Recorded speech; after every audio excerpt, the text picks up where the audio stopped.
Today we're reading from the book of Leviticus, chapter 14, verse 33, titled, Treatment of Contaminated Houses.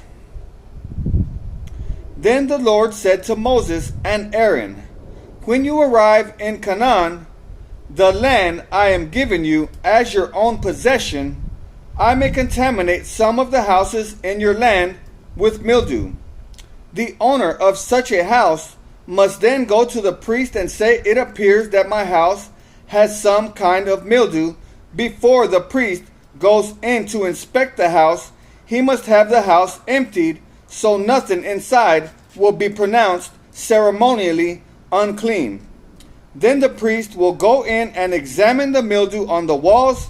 If he finds greenish or reddish streaks, and the contamination appears to go deeper than the wall's surface, the priest will step outside the door and put the house in quarantine for 7 days.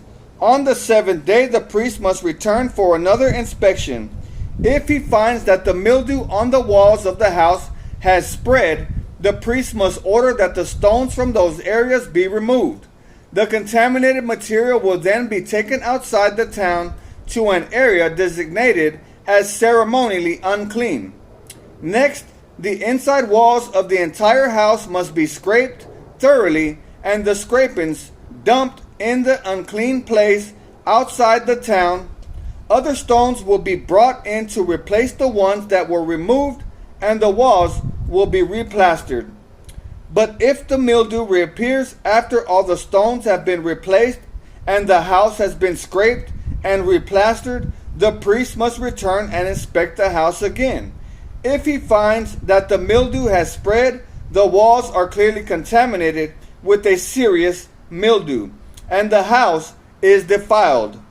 It must be torn down, and all its stones, timbers, and plaster must be carried out of town to the place designated as ceremonially unclean. Those who enter the house during the period of quarantine will be ceremonially unclean until evening, and all who sleep or eat in the house must wash their clothing. But if the priest returns for his inspection and finds that the mildew has not reappeared in the house after the fresh plastering, he will pronounce it clean because the mildew is clearly gone.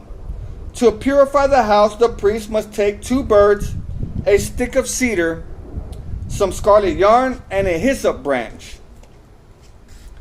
He will slaughter one of the birds over